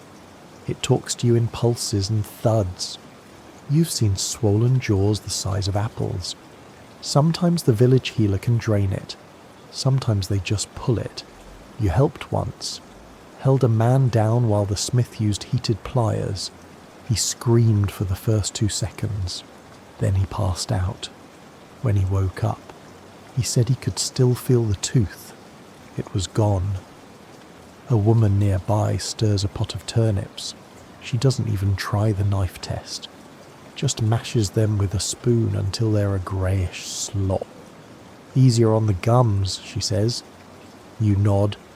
soups, pottages, stews. These are the blessings of the dentally impaired. You once saw a man put ale-soaked bread into broth just to soften it further. You followed his lead. It helped. A little. There are stories about people eating raw onions, biting into apples, cracking hazelnuts with their teeth. You treat them like fairy tales. Your mouth isn't made for boldness anymore. It's a museum of trauma and tiny regrets. You pass a man sharpening a knife. He grins. His teeth are black at the base. Toothworm, he says cheerfully. You pretend to smile. You've heard that word before. People think worms burrow into teeth and cause the pain. Someone once recommended burning a candle near the tooth to smoke the worm out. You tried it. It didn't work. Another man tried garlic. He nearly choked. Still had the toothache. You visit the healer. She has a paste made from crushed sage and salt. You dab it on your sore molar. It burns. That's probably a good sign, or a bad one. You've lost track. You return to the fire. A bowl of soft porridge waits. It's bland, mushy, lukewarm, perfect. You eat slowly, grateful for the absence of resistance. A child next to you chews on a stick of licorice root, gums pink and healthy. You envy him. You also hope he never finds out how fast those teeth betray you. The day winds down. You rinse your mouth with warm ale. It doesn't help the tooth, but it numbs the edges of the pain. You stare into the fire and think of the future. Maybe tomorrow. It won't hurt as much. Maybe the healer's paste will work. Maybe your teeth will stay, at least a little longer. And if not, there's always soup. You sit down at the table, or rather, the plank of wood balanced on two barrels that functions as a table, and prepare yourself, not for the food, exactly, for the experience. Because here, in the Middle Ages, table manners are less about napkins and forks and more about survival. The bread is passed around, hard and uneven, its crust flaking onto the boards like sand. You reach out, but not before the man across from you snatches a chunk with both hands and tears it in half using his teeth. A bit of spit flies, lands on the table. He doesn't notice. Or maybe he does and just doesn't care. No one blinks. You grab your piece and inspect it. Still warm from the oven, probably reheated. Still suspicious. You tap it once to check for unwelcome movement. Nothing. Good. Eating is a communal act. You share everything: the bowl, the bread, the utensils if there are any. A single spoon floats in a pot of thick stew, already slick with fingerprints and possibly someone's last cough. You're second in line. You wipe the spoon on your sleeve before taking your scoop. No one says a word. A child sneezes directly onto the table. His mother scolds him, but not for the sneeze. Use your right hand next time, she says. Left hands, after all, are reserved. For private business, everyone knows it, everyone enforces it. You chew slowly. The stew is familiar cabbage, barley, maybe a bone that flirted with the broth. The texture is fine, the temperature lukewarm, the flavour smoky, with a whisper of dirt. You notice a tiny black fleck floating in the bowl. You think it might be a beetle. You remove it politely and keep eating. Historians still argue whether medieval people had any real etiquette at all, but make no mistake, they did. It just didn't look like what you're used to.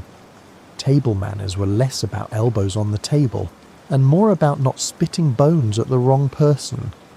You can spit. Just aim under the bench or at the hearth. Bonus points if the dog gets it. You've mastered the art of silent judgment, like when the man to your right wipes his mouth with his sleeve. Not because it's offensive, but because you recognise the stain from last week's stew. Someone belches loudly, someone else claps. Compliments to the cook. They joke. A good burp is a compliment here. A really good one earns a smile. Across the table, a woman breaks her bread and offers a piece to her child. He drops it on the ground, picks it up, blows on it, hands it back. She eats it, without blinking. The dogs under the table are the true scavengers of the meal. They wait, ears up, ready for a chunk of crust or a fallen bit of meat. One growls. Another swipes a half-eaten turnip and trots off triumphantly. No one tries to stop him. You're offered a trench of dried apple. You pass.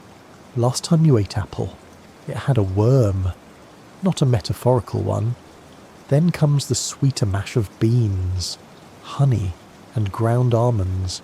Sounds good. Looks complicated. You spoon a bit into your mouth and wince. It's like chewing glue flavoured with tree bark. You swallow anyway. The table shifts as someone leans too hard, nearly tipping the whole setup.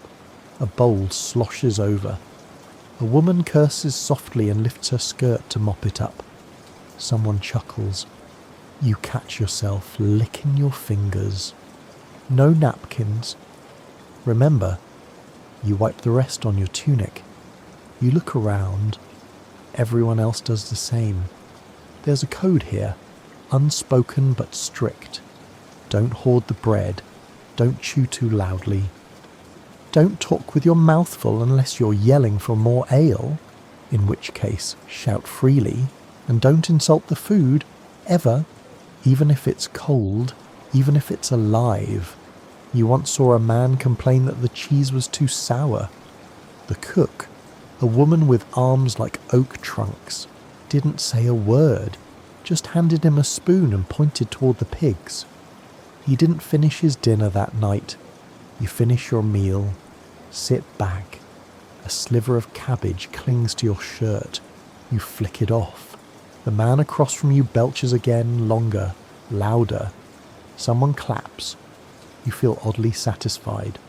Because here, in this shared chaos, there's order, a rhythm, a pattern of slurps, bites, spills, and grins. You may not have forks, but you have rules. You smell it before you see it cabbage. Boiled, again, it's not subtle. The scent punches through the air like a wet mitten to the face sulphurous, steamy. A bit like someone boiled an old shirt with a turnip and called it dinner. You sigh. Because you know what's coming. The cabbage has returned. It's not that cabbage is evil, it's just vengeful. You enter the cottage, and sure enough, a large pot steams over the hearth, bubbling softly. Inside, shredded cabbage, a few onion slivers, and a sad-looking root that might once have been a parsnip. Someone's added a pinch of mustard seed, but you can already tell it won't help. The room is thick with the scent. Your eyes sting. Your stomach grumbles. Not in hunger, but in anticipation of regret. You glance around. No escape. You sit down. Someone ladles you a bowl. The broth is pale, with floating threads of cabbage leaf drifting like lost parchment. You blow on it. Take a sip. Yup, it's cabbage. The flavour damp, faintly bitter and alarmingly persistent. You swallow. A few seconds later, your gut answers with a quiet protest across from you. A man leans back and sighs, hand on his belly. Good soup, he says, moves things along. You nod. Because you know what he means. Cabbage does not sit quietly. Historians still argue whether medieval people noticed the digestive effects of cabbage or simply powered through with stoic resignation. Judging by the gurgling coming from 3 separate people around you, you suspect they noticed. They just didn't care. You remember a festival once. A massive pot of cabbage stew fed the entire village. The next morning, the air was thick. Horses refused to enter the square. Chickens scattered. The blacksmith blamed the devil. Take another bite. Chew, swallow. The texture is soft, almost mushy, but not unpleasant. The warmth is welcome. The aftertaste, slightly metallic. Maybe that's the iron pot. Maybe it's something else. You try not to think too hard. Someone opens a window. A breeze wafts in. It doesn't help. A child complains. It smells like grandfather's feet. Grandfather grins and farts loudly. Laughter erupts. The child gags. You keep eating. It's tradition, after all. Cabbage is cheap, hardy, easy to grow. It stores well through winter. It fills the belly and stretches a stew further than meat ever could. That's why you eat it. Not because you love it, but because it's always there. You once tried frying it with lard. That helped. Briefly. Until it caught fire. The house smelled like scorched leaves for a week. You recall an herbalist who swore cabbage leaves cured headaches. She wrapped them around her head every morning. People whispered, "She's cursed." You weren't sure if it was the cabbage or the voices she argued with. A woman at the table passes round a jar of vinegar. "It helps," she says. You drizzle some into your bowl. The stew hisses slightly. You stir. Sip. Better. Now it tastes like angry pickles. The man next to you stands and begins to tell a story about his uncle's cabbage farm, how one massive head once exploded in the cellar from fermentation. He claims it cracked the wall. You believe him. You've seen what overripe cabbage can do. You finish your bowl. Your stomach gurgles.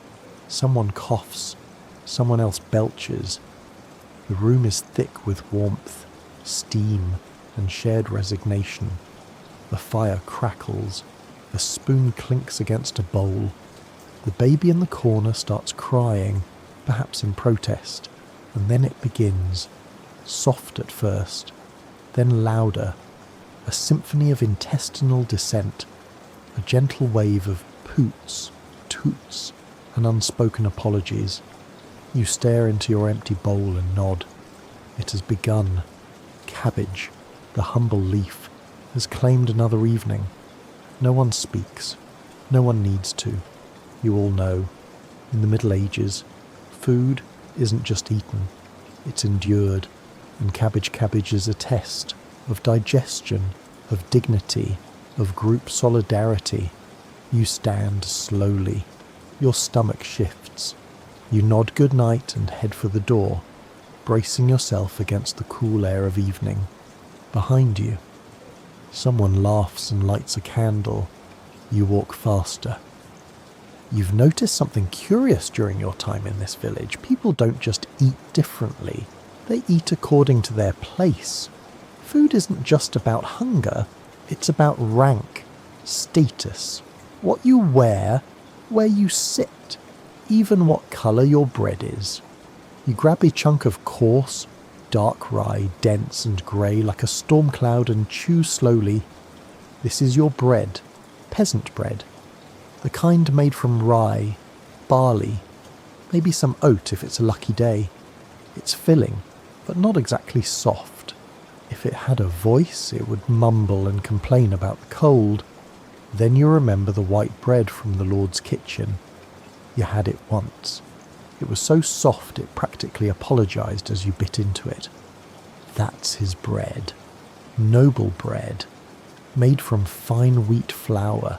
Sifted and cleaned by people who've never had to bite through stone grit. It's not just different, it's symbolic. Because in the Middle Ages, what you eat says who you are. You visit the blacksmith's hut where his wife is stirring a pot of barley and greens. Not for guests, she says, then pauses. Unless you're hungry. You are. She gives you a bowl. No meat, no cheese, just what they had, a mile away. The manor house is prepping a feast. You helped carry a goose in yesterday, plucked and dressed for roasting. They'll eat swan, maybe eel pie, and they'll serve it on pewter with a side of peacocking. You're not invited. Historians still argue how rigid food-based social divisions truly were. But there's no denying it, the rich flaunt what they can chew, and the poor make do with what doesn't bite back. You remember a wedding once. The bride's family saved up for weeks to buy a wheel of cheese. Cheese. It was paraded through the village like a holy relic. Everyone got a sliver. You still talk about it. The flavour was sharp, the moment sweeter. You pass a group of field hands eating cold porridge with bare fingers, no bowls.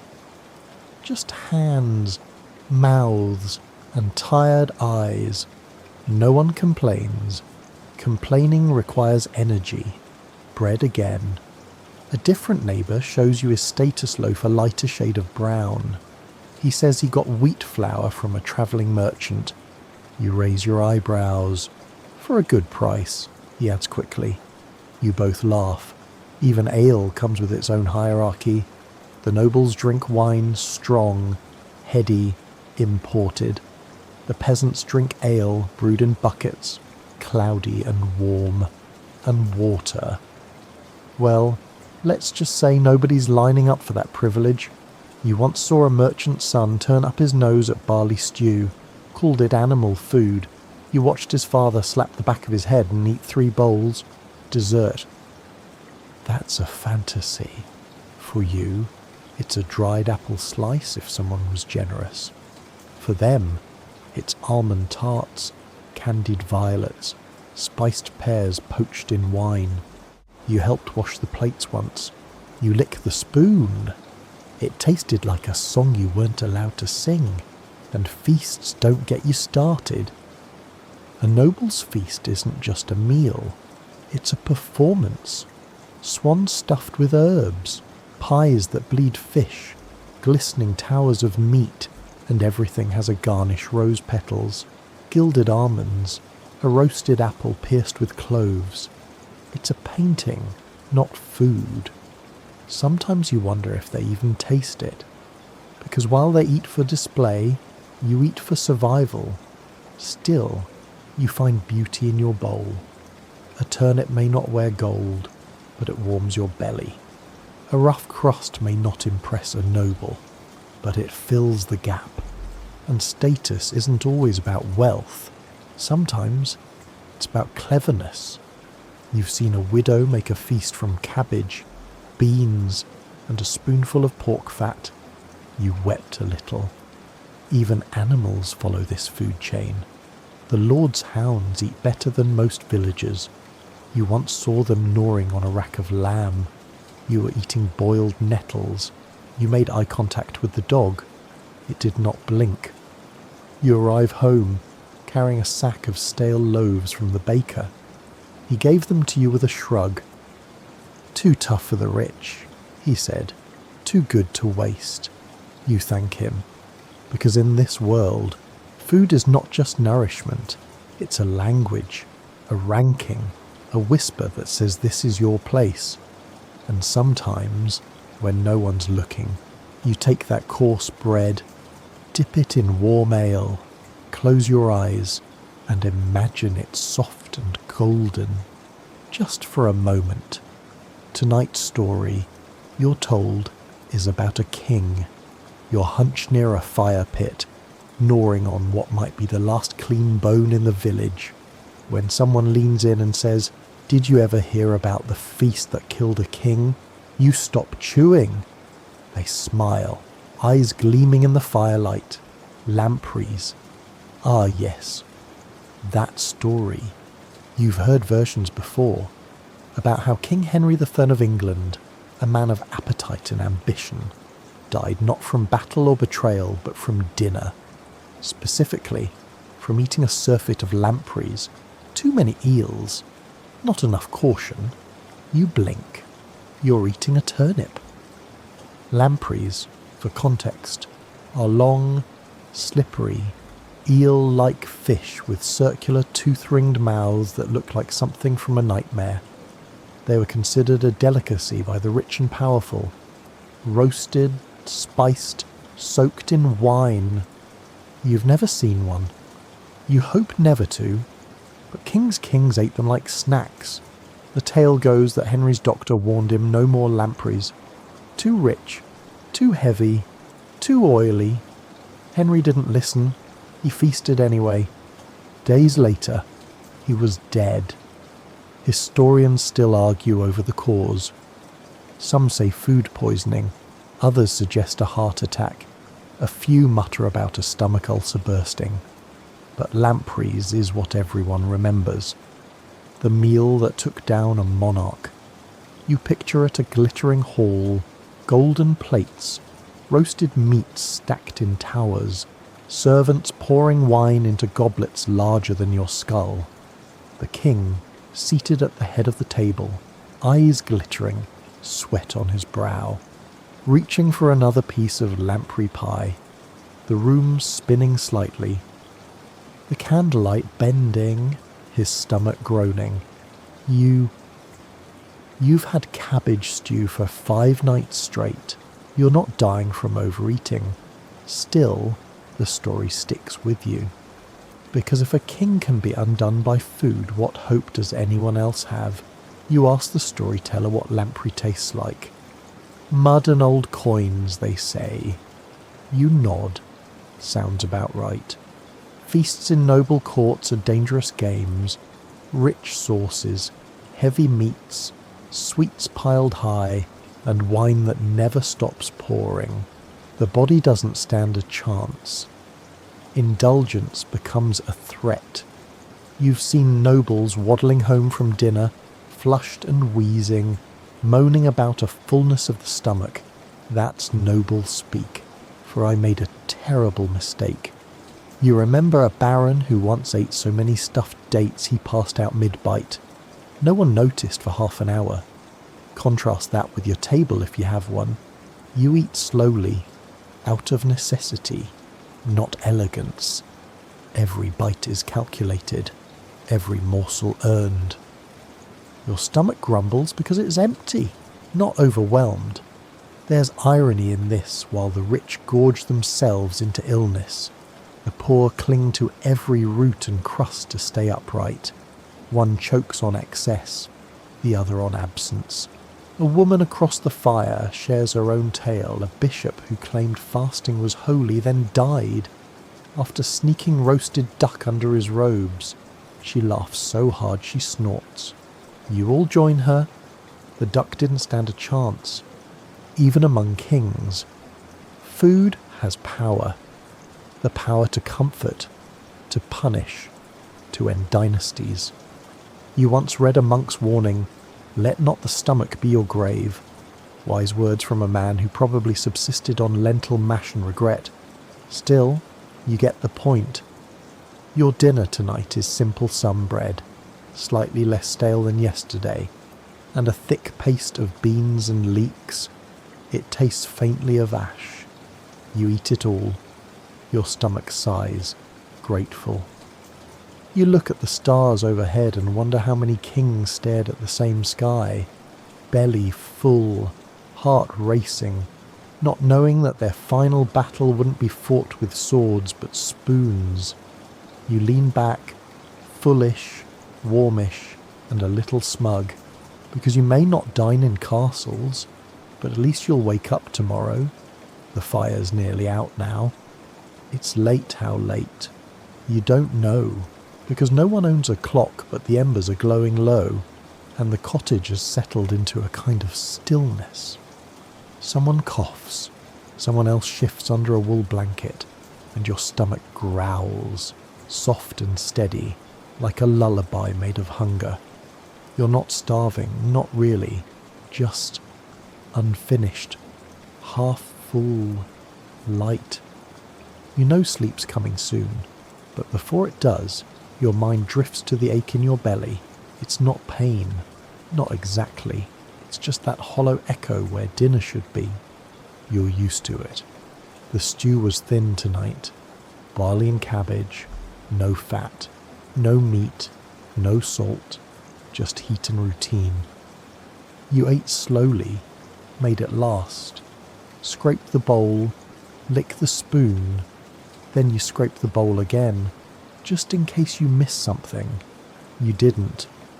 Now you lie on a bed of straw that pokes through the linen sack you sleep on, listening to the wind against the walls and the slow creak of the beams above your head. Somewhere, a rat scurries. Somewhere else, a dog barks once and then falls silent. It's cold. You pull your blanket tighter. You're not alone in this. Hunger lives in every hut on this lane. You can feel it in the way people move, the way they huddle over their bowls, the way they go quiet when food runs short and conversation feels like a luxury. You remember a feast once, long ago. Not yours, someone else's. The smells drifted through the village like music roast goose, fresh bread, even honey-glazed apples. You stood near the wall, pretending not to notice. Later that night, you ate a piece of onion on stale crust and pretended it was sweet. Everyone pretends a little. And yet, despite it all, there's comfort here. The rhythm of survival, the scraping of spoons, the warmth of fires, the quiet nod shared over a communal bowl. Food may be bad frequently, confusingly, fantastically bad, but it binds you to others. You chew the same stale bread. You drink the same cloudy ale. You suffer the same cabbage aftermath. You belong. You shift under the blanket. Something crunches under your hip. A breadcrumb. You fish it out. Sniff it. Still good. You pop it in your mouth. There. That's better. Sleep comes in waves now. Your thoughts blur. You imagine tomorrow's meal: more beans. Probably. Maybe lentils. Maybe, if the gods are smiling, a crust with some lard on it. You smile at the thought, eyes half-lidded. Your breath slows. Your muscles loosen. The hunger fades, not because it's gone, but because it's familiar. Like the cold, like the night. And then, finally, your last thought. At least it's not lampreys. And now, the fire in your mind dims. These stories quiet, these smells, the tastes, even the lingering pangs of hunger all begin to fade, as if drawn gently back into the shadows of the past. You've wandered the muddy markets, sniffed the suspicious stews, nibbled crusts hard enough to chip a tooth, and somehow you've made it through, day after day, bite after bite, year after uncertain year. You've sat among villagers and nobles, dogs and rats, priests and butchers, all sharing the same fundamental truth: food was survival, not pleasure, a necessity, not a feast, sometimes warm, often strange, and always just enough. But for now, there's no need to chew or scrape or stir. Let your belly quiet. Let your jaw rest. Let the flickering torchlight of the past dissolve into soft darkness. Picture yourself in that quiet cottage again. The fire just coals. The bowl wiped clean. The wind a hush outside. The earth cold and steady beneath your straw mattress. Somewhere beyond, the rooster hasn't crowed yet. The world hasn't demanded anything new. You're still, and maybe, in your dreams, you'll walk into a kitchen where the bread is soft, the stew is seasoned, and the butter isn't plotting against you. Maybe, for now, rest. You've eaten what there was. You've seen what it meant. And your story this old, strange, cabbage-scented tale is ready to end for tonight. Sleep well, sleep deep, and dream of warmth